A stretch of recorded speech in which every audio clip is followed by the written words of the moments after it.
Morning, everyone. I hope this is working.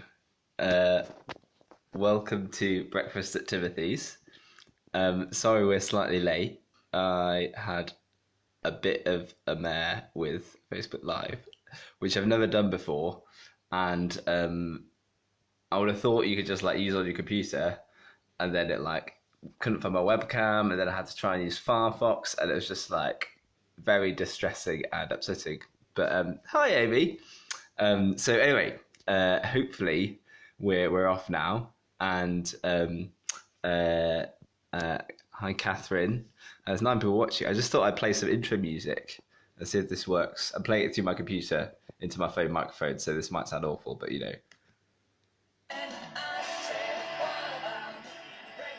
Timothy's. Anyway, so yeah, welcome to my trying to work out where to put this phone. Welcome to my kitchen, or specific. Hi, Nanette. Hi, Abby. Hi, Matt. Yeah, so it's anyway. This is my kitchen, or rather, this is the kitchen at my parents' house, Chateau Morris, as you were, if you were. Yeah, so I'm just making breakfast, and I thought I'd share that process with you. I will talk about some stuff and things like that. So I've just boiled an egg, which was supposed to be like about 3 minutes into the video, but because everything went wrong, it's already done, so I need to fish it out. But I've got one of these, I don't know if anyone's seen this before, it's like this little egg scoop thing, which is quite handy because then you don't have to like burn yourself trying to fish it out of the water.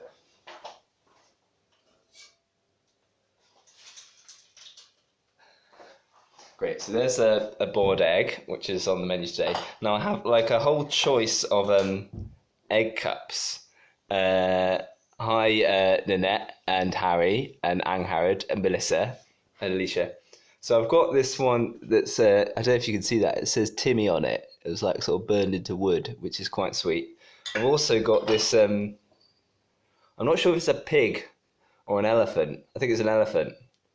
I don't know where this came from. And what else have we got? Got a little Viking ship, and this kind of like rather swanky number, and the net said that she doesn't normally pop her fingers into boiling water. Has anyone else like seen one of these before, or is this like a posh object that you only get in lemon swell? Jamie, this is what you use to fish the egg out of water once you've done like a boiled egg. I'm just trying to decide which egg cup to use. There's also, I think there's a puffin as well. Oh no, that says Peter, which is my brother's old one. I think I'm going to go with the elephant, or maybe we could call him an eggophant. Oh, it's great. And there's no one here to stop me. I did draw a little face on my egg as well, with like a little monocle, like the posh emoji, but or just general poshness, but it kind of came off in the boiling process. So we've got an egg. Now what else do we need? Let's make some coffee. Got some coffee. Now I should say we do have discovered this in my parents' cupboard the other day. Just pour the water out and play. Yeah, see, I think it is. I mean, it's really handy though. I have no idea where it came from. It looks like quite old, so it's probably like 40 years old or something. Discovered this stuff in my parents' cupboard. It seems to be like kind of coffee crystals or something like that. No idea what it is, but anyway. So we'll just put that back. But we've got some proper coffee. Just reboiling the kettle. Also, this is a really cool kettle. It lights up blue, which I really like. I've got the same one at home actually.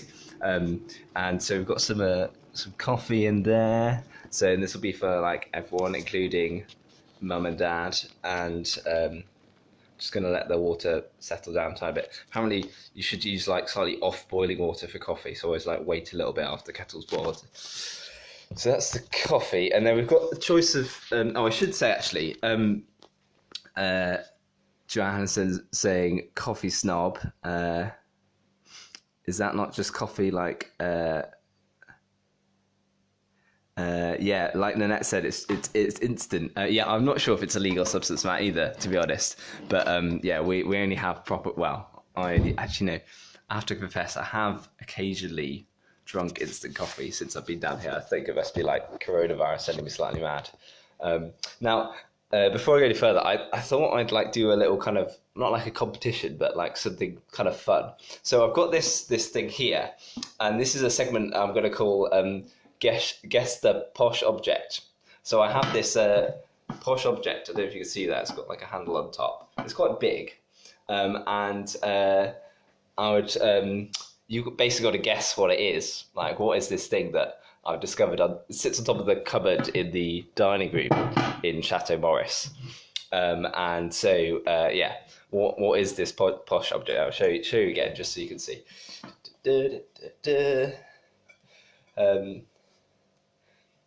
And it's not a cake tin. In fact, I'd set up my laptop and everything, like you can see there, and I got it on top of the bread bin and a cake box. And there are in fact quite an assortment of cake boxes on top of the fridge there. But so no, it's not a bread bin either, Catherine, because that's what this blue jobby is.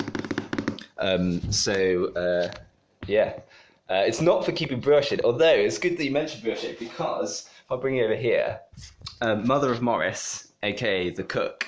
It's not for eggs either, Ian. But hello to both of you. Mother of Morris, aka the cook.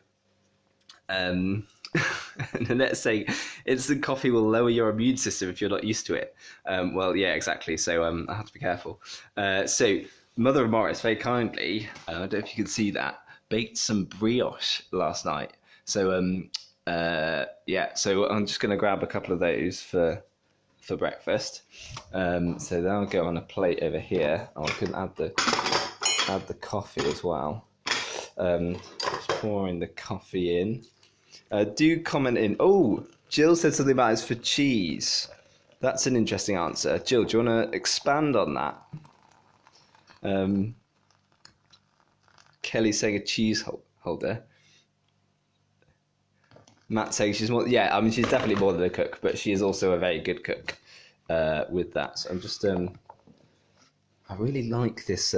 It's quite an old thing that my parents had for ages, but I really like the way that like this like little. I don't know if you can see that. It's got this kind of little dot that lines up, and then yeah, I'll. Then let's say it's a cheese dome. Cheese really shouldn't be kept in the fridge. The ceramic keeps it at the correct temperature. Okay, so yeah, well done everyone for guessing the possible. The people who've and Amy said, do you buy whole cheese at time? No, so what it is, it's well, I've always known it as a Stilton hat. So let's try to hold this and not drop it because that would be pretty tragic.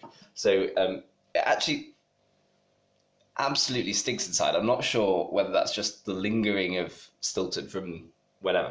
So it actually belonged to my dad's dad, and he would always get like a whole Stilton, which is like quite big, I think, at Christmas. And because my nanny, my dad's mum, as in like his wife, was like, you're not keeping this in the house. So he used to keep it in the shed, and then like every afternoon or something, he'd like sneak out with a knife, go to the shed and cut off a bit to like eat. So and after Grandpa died, my dad inherited it. I think we might have used it like one Christmas, but or perhaps once or twice. But I think my mum would like not really let my dad buy a whole Stilton, and but yeah, so it lives on top of the dining room cupboard.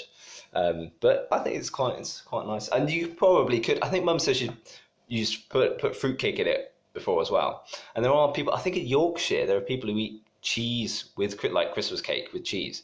So yeah, maybe it's not that radical an idea. Does it spin around? Well, no, it just kind of. I mean, you could spin it like that, but no. So yeah, so that's I suppose that's our. We've got the egg scooper and the Stilton hat, and maybe we'll discover some other posh objects. So where have we got to with breakfast? So we've got our boiled egg, or as I would call it, a dibble dabble egg. Hi, Tim Ellis. Welcome. Uncle Ted always had one on the side. I'll dribble a bit of port over it. Yeah, very good. People saying this Christmas cake and cheese thing has sparked a bit of controversy. I think Amy say you have cheese with almost everything or gravy. Amy, would you have gravy with Christmas cake? I'm not sure. Yeah, I think we might have to pass on that one. So this is very. Okay, the egg elephant was almost falling over. Right, so we've got our it's lingering still to the latest album from U2. So we've got our egg for our dibble dabble egg, but obviously we need the soldiers for the. Does anyone else have funny names for like boiled eggs apart from dibble dabble egg? So we've got some bread, which this is actually soda bread, Irish brown soda bread, which is like quite nice. I think it tastes a bit sweet. I don't know if that's what it's meant to taste like, but it's a bit sort of, you can't really see in this light, but it's a bit yellow. So I'm gonna cut some. I suppose a breadboard's not a posh object, is it? Like people have heard of breadboards before.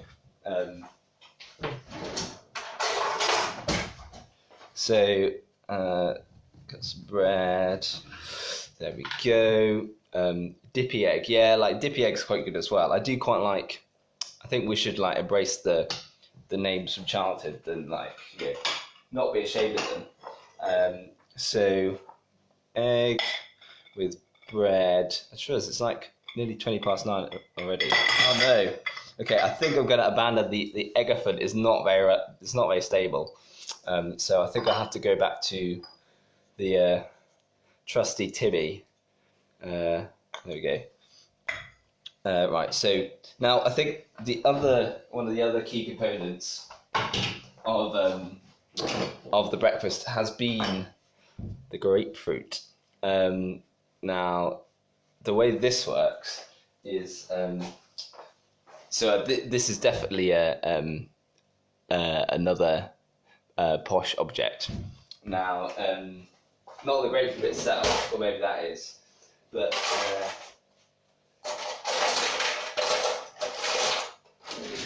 let me introduce you to. Jackie's pointing out my egg will be cold. I think one of the problems of doing something like this is that like everything will be cold. Humpties and soldiers, I do like that. I also made sure not to add milk to my cereal because I realised that would be soggy by the time I finished the broadcast. So here we have a grapefruit knife. Has anyone ever seen this before? It's basically just like a serrated knife, but it's curved. So the way this works is, if I get a bowl, I don't know if I can touch this so you can see what I'm doing. That's awful. Never mind. Oh no, I think I've changed camera to the back. Oh, this is a disaster. There we go. Right, so cut that in half. So I'm using this normal serrated knife to cut the grapefruit in half. Voila, something like that. Now, the way the grapefruit knife works is, because like grapefruits are quite awkward to eat because they're kind of stuck into you can see the pith is stuck to the flesh, and you just scoop it out, and Jamie says it's like a knife that got stuck in the drawer when you shut it, which I suppose it does. Nanette say they have a grapefruit knife as well. I think Nanette and Harry are quite posh, aren't they? I don't know if I'm allowed to say that. But apparently Harry has been known to unlock the window with it, which is, fair enough. So the way it works is you're kind of going in between the flesh and the pith, going in, and because it's curved, it can follow the shape round, and then you cut out, loosen all the segments, so you can then, and then if you're like going the whole hog. Oh, hi Rachel. Rachel says hi to me. You can use this serrated knife again to then go across the middle to loosen them all out, and then you can just eat it with a teaspoon, like scooping out each segment. So it is a bit of a faff, but then Sunday breakfast I think should be like a nice occasion. It's nice to have a nice occasion on Sunday. So I'm prepared to faff a bit with my grapefruit, or if my dad, aka the butler, does it for me, then I'm not going to complain. So we've got that. We've got some apricot jam. I think there's nothing quite like apricot jam to go with brioche. So we've got that to go with the brioche. Oh, and then cereals. Yes, posh lad's spoken mum is posh dad, isn't? Yeah. Ella's suggesting I do another egg just before I'm ready to eat. You say that. Actually, my mum like does a hard-boiled. She does it for like 10 minutes, or just sometimes forgets about it and isn't bothered, and then has this like, I don't understand that. You need like a runny yolk for dibbled up egg. Anyway, so here we can see. So we've got the Stilton Hat there, but this is my. In fact, if I take you around, I can explain my cereals to you. So so we've got, these are my faithful friends, fruit and fight. Oh no, cocoa shreddies. Jordan's Country Crisp 70% dark chocolate curls, and fruit and fibre. So growing up, we were never allowed like fancy cereal with chocolate or like loads of sugar, like Frosties or anything like that. We'd only be allowed them during the school holidays. And so even though I'm now like a fully independent adult, aside from the fact that I'm currently living with my parents, but that's another issue, I still have this like kind of hangover of like not being allowed to have like fancy cereal. So most of the time I'll have fruit and fibre, or like at least every other day I'll go with the fruit and fibre. But especially on Sundays or some other days in between, if I'm feeling like indulgent, I'll let myself have either the cocoa shreddies or the chocolate country crisp. So I think today, I don't know if anyone's got, if people want to like send in their suggestions what we should go for today. I don't know, has anyone ever had this like country crisp? I realise it's a bit more out there. I don't know if it's posh as well. They've got like quite a posh house there, or it might be a mill. I'm not sure. So didn't curl the seal myself with the curved knife, no. But yeah. So Cass say they have a group for that hang up. Yeah. Yeah, I probably should get on that. So so we've got cereal, we've got the boiled egg, we've got grapefruit, we've got brioche. The coffee, oh, where are we? The coffee. Let me switch the camera so you can see this. There's an important moment, the plunging of the plunge. Such a great word, isn't it? I think Miranda said that. Plunge. I think Faye's saying the same, that they only have chocolate cereal on the weekend. It's very good, like you. I'm kind of pleased that I have that inbuilt into my brain. So we've got the coffee, and obviously like plunging the coffee is a significant moment. Chris is suggesting I mix it all up. I do sometimes do that actually. So we're going to plunge the coffee, which is kind of, like and this one's quite hard because it's quite big.